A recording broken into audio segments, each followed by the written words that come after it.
Hosted by you/unconscious leak 85. A little backstory is needed, so please bear with me. Growing up, I, 27F, had a childhood friend, Angie, 27F, who was as close as a real sister. We spent entire weekends at each other's places, celebrated family events, etc., from age 6 until 18. I even lived at her place in 2nd grade while my parents went through a nasty divorce. I learned to speak some Russian, as she is Russian, and she learned to speak some Spanish. Needless to say, her older brother and little sister were like family to me. During our teenage years, she had 2 male best friends, one of whom she started dating and another one, Nico, now 29M, who was also Russian, whom I started dating at 17. Growing up, I had issues with a heart condition. I won't bore you with the details, but I had to take a lot of meds. I started getting healthier from age 16. I didn't have to take them daily, only when my heart rate became irregular, at which point I had to take them immediately, as it would become extremely painful, my heart would cramp, and I would start to hyperventilate. All my friends knew this, Nico included, and knew that I would black out if my meds were taken with alcohol. I didn't smoke or drink much growing up as a result, since I was worried about my health and only drank at home or in a safe setting. The legal drinking age is 16 here, and I only drank wine or beer, if at all. I had my first time with Nico at 17, and when my parents stayed at a retreat 2 weeks later, he came over for a date night. I did drink 1 glass of wine, but later started having health issues, which resulted in me taking my meds and becoming unconscious. I was a bit sore the next morning but didn't think much of it. 2 weeks later, I informed Nico that I was late on my period, and he started to panic, confessing that he had intimacy with me while I was unconscious. We had done it before, so he didn't think much about it. Apparently, he didn't have a condom, but since I was on the pill, he figured it was alright, and he also didn't finish inside but in a tissue. I felt violated and disgusted with myself. I didn't know how to describe this and only told Angie about it. I was an utter mess for a few years and wasn't able to have intimacy again until 2 years later. I didn't remember any of it, but I was too ashamed to go to my mom or anyone else. I didn't think of it as great back then. I was too young to really understand what and how I was violated, and Angie told me it's alright, saying I should break up if I feel bad about it, but we were in a relationship and did have intimacy before. I broke up with him the following day, and apparently he cried about his broken heart to her.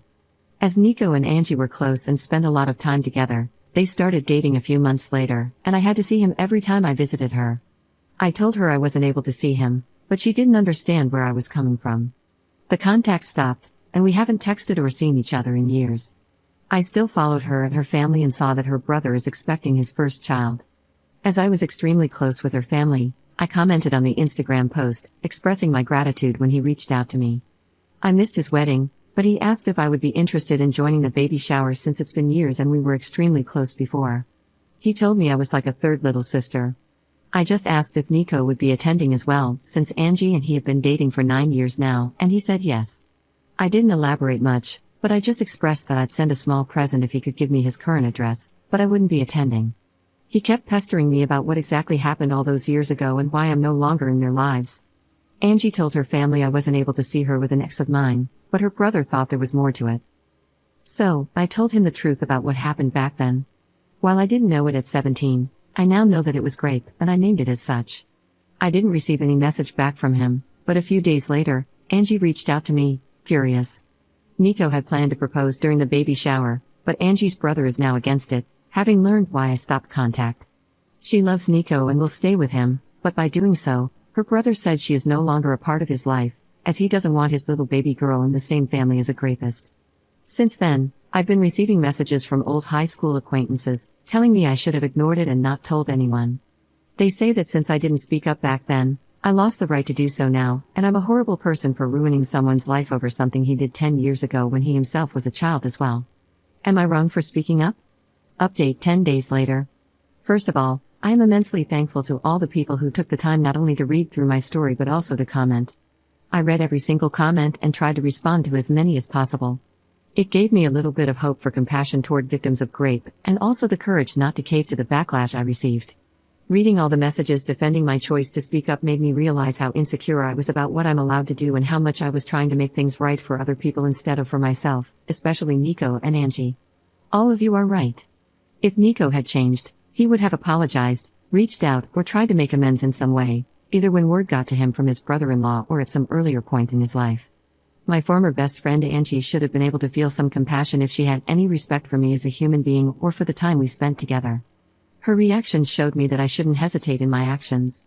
I started therapy when I was 21 and thought I had moved on from the grape as best as I could, but I realized how ashamed I still am almost 10 years later about an incident that wasn't my fault at all. I was ashamed to speak up back then and afraid that the people around me would look at me differently. Somehow, I still felt bad about speaking up today, so I'm trying to own what happened to me now and not apologize for other people's behavior, especially since they don't even show me respect. Now, onto what happened. I archived every nasty message I received on WhatsApp so I wouldn't have to read them, but I kept them as proof in case I needed them later.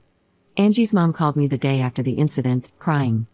I probably shouldn't have answered, but after 10 years of friendship, I saw her as an aunt, almost a second mom.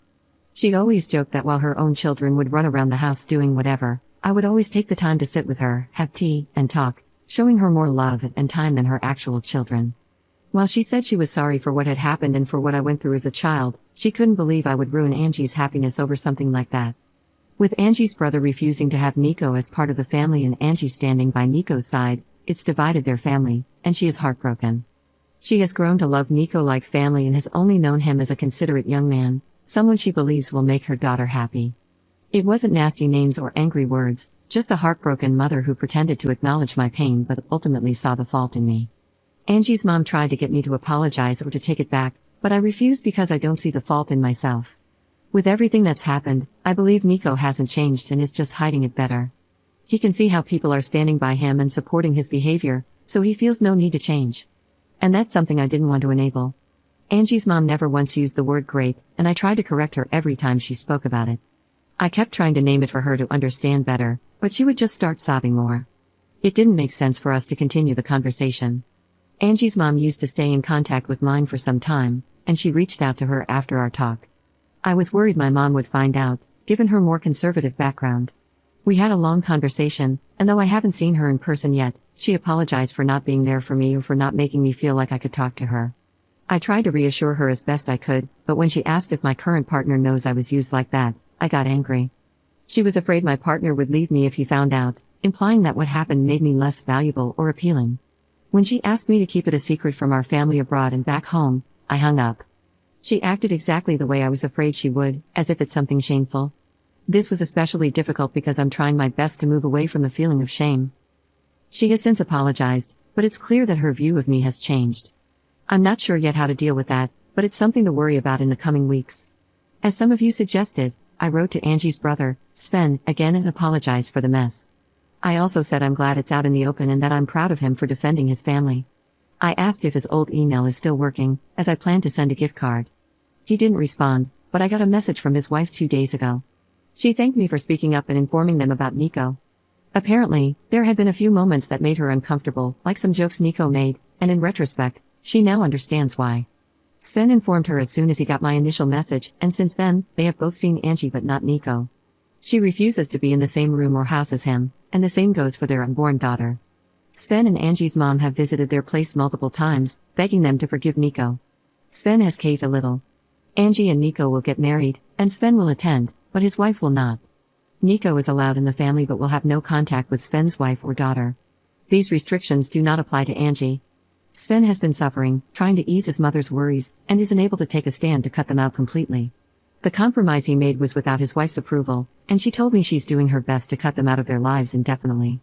She also mentioned wanting to move closer to her family and feels this might be the perfect opportunity, though she's unsure if she can follow through. She told me how terribly sorry she is for all the issues that have come my way and admitted it has been a lot for them to handle on their side as well. Sven knows it's not my fault, but he doesn't want contact. It's difficult for him to talk to or see my name because, even though he knows I'm not to blame, he still sees me as the bearer of bad news and the beginning of all this drama. His wife has told me several times that neither of them believes I'm the bad guy, they're just exhausted by everything, and it's been extremely hard on them. That's all that has happened so far. I'm frustrated with how everything turned out.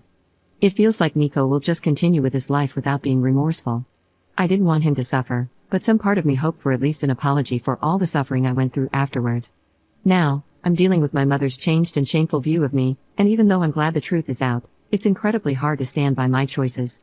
My partner and my best friends have been my rock throughout this ordeal. My best friend, in particular, has been enraged on my behalf, and I'm extremely grateful to have both of them by my side. Right now, I'm just emotionally drained, but I'm sure things will get better in a few weeks.